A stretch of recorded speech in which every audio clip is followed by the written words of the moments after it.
So what happens when just one person decides to actually read the fine print? Well, today we're going to dive into a legal battle that started with a pretty normal HOA vote, but it ended up in court. And all because one guy paid really close attention to the rules. And it all started with this. Just one sentence, handwritten on a ballot by a homeowner named Clifford S. This little note kicked off a full-blown legal challenge against his HOA, Saguaro Crest. And get this, his problem wasn't with how the vote turned out, it was with the legality of the whole process from the get-go. And this wasn't just some small vote, you know. The association was voting on whether to completely dissolve itself. I mean, that's a huge deal for any community. But Mr. Burns basically said, hold on a second. The ballot you gave us is illegal. He claimed it invalidated the whole thing before anyone even voted. So what was his argument all about? Okay, to really get this, we've got to look at the exact rule at the heart of this whole thing. It all comes down to a specific Arizona state law that tells communities like HOAs exactly how they're supposed to run their votes. So the law itself seems super straightforward. It says, the completed ballot shall contain the name, address, and signature of the person voting. That's it.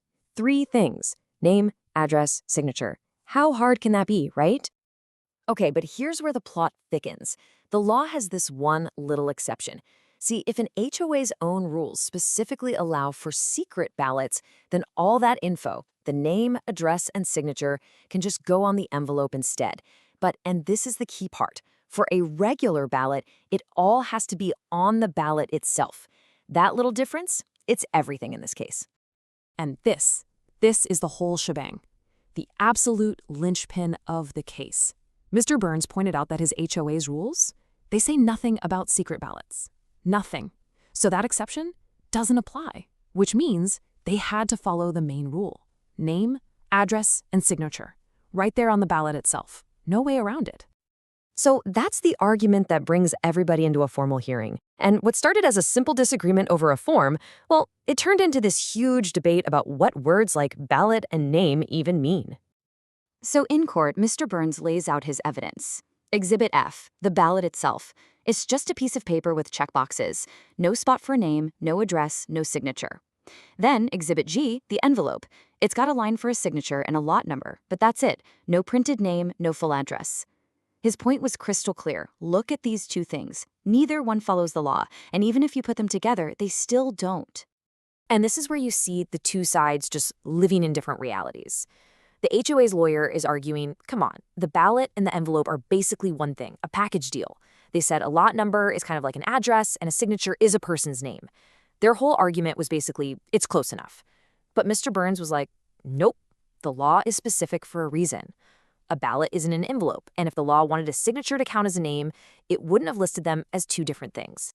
So that's the big question that landed on the desk of Administrative Law Judge Tammy Eigen here.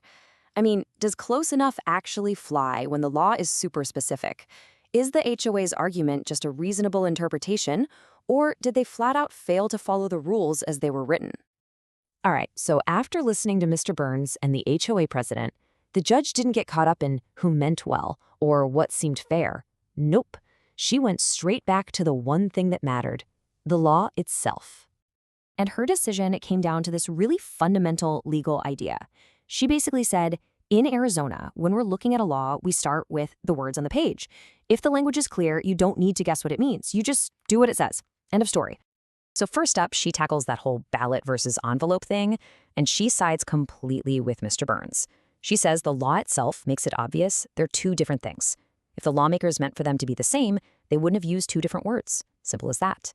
Next, she moves on to the name versus signature argument. And again, same logic. The judge says, look, the law lists name, address, and signature. That's 3 separate items. If a signature was good enough to count as a name, they just wouldn't have listed both. It's pretty clear they meant you need all 3. And so the final verdict was, you guessed it, Mr. Burns was right.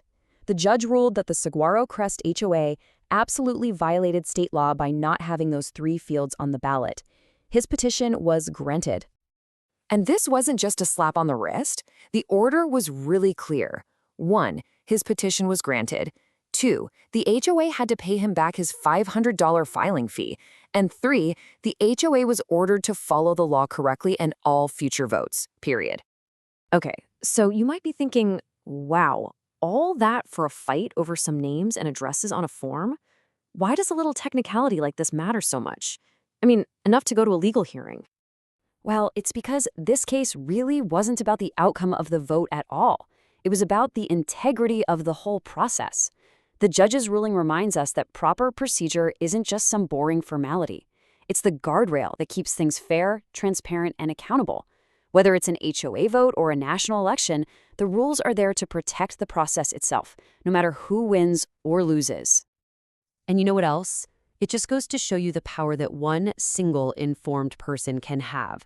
Just by reading the law and refusing to back down, this one guy, Mr. Burns, made sure that his entire organization would have to follow the rules for everyone from now on. That's pretty amazing. So that brings us back to that big question. When does close enough become illegal? Well, this case gives us a really clear answer. It becomes illegal the moment it violates the plain language of the law. And that really leaves you thinking, right, about all the rules in any group are a part of.